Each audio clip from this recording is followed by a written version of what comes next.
Hi guys, today I will be talking about Furiously Happy, a funny book about horrible things by Jenny Lawson. To start off, I will be talking about the preconceptions of depression and anxiety that I had while reading this book. And from my prior knowledge, depression and anxiety are both mental health disorders that can impact a person's life through either a loss of interest or depressed mood, or worry, fear, and other things such. And with different films and books, I've realized that depression and anxiety are only portrayed by the big points stated in the DSM 5, such as lack of motivation or sadness, or even panic attacks and swirling thoughts around their head, such as this image here. But Jenny Lawson takes that a step further. So, how Jenny Lawson describes it.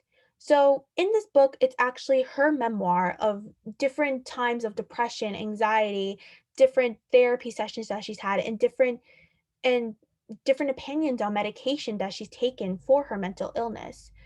And I also want to point out that she also lives with her mantra of being furiously happy, which states that she doesn't allow mental illness to rule herself.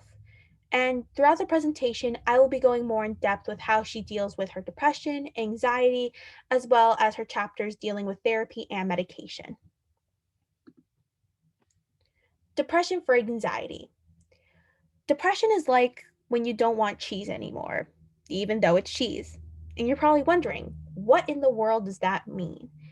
Well, for someone with depression, if they love something so much and one day they don't want it, even though it's the thing that they love, it could be anything that you guys could think of: cereal, waffles, pancakes, etc.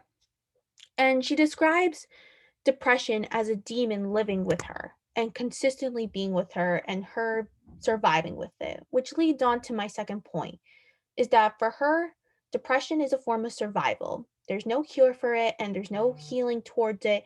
It's just her surviving with it, which I think is the most relatable thing for anyone with depression. There's no cure for it. And even with antidepressants, it only helps a certain point rather than helping with heal healing. And we must understand that depression isn't something that's like the flu, it can go away. Rather, we learn to survive with it. And for any reader with depression, this really does help in that they understand that there's another person that understands the feeling. Anxiety for Jenny. So, in some of the chapters, she discloses many different types of moments where she's had anxiety attacks or where she's had thoughts of anxiety. But one that I will disclose here is the chapter Pretend You're Good at It, which for her, when she had to do an audiobook recording, she had to pretend that she was good at it. And that helped alleviate the form of anxiety. And for any of us, we've heard the phrase fake it till you make it.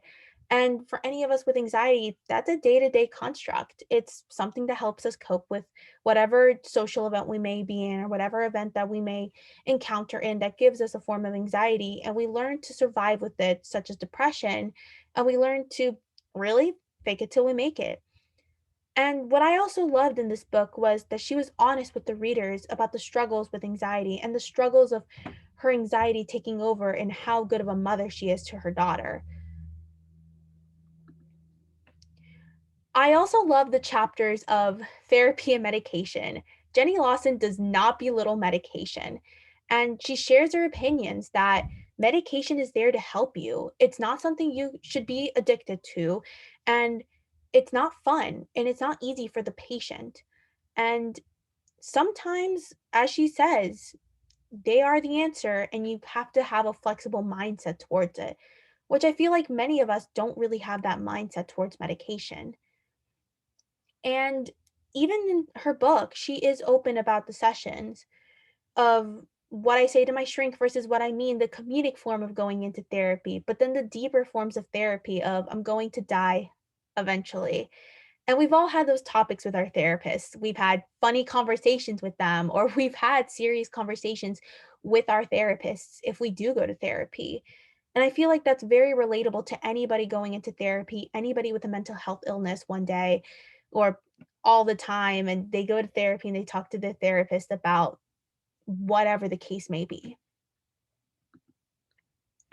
Some final thoughts that I want to point out into this book is that she knows that everyone's mental health illness treats them differently. It's not concrete or cookie cutter, such as films and TV shows have portrayed in the past. And she's relatable to anyone having a mental illness.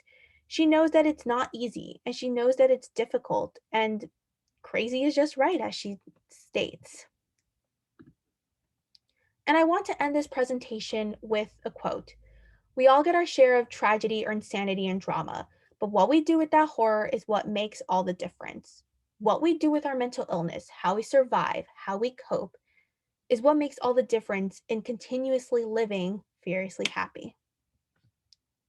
Here are my references, and thank you for watching my presentation.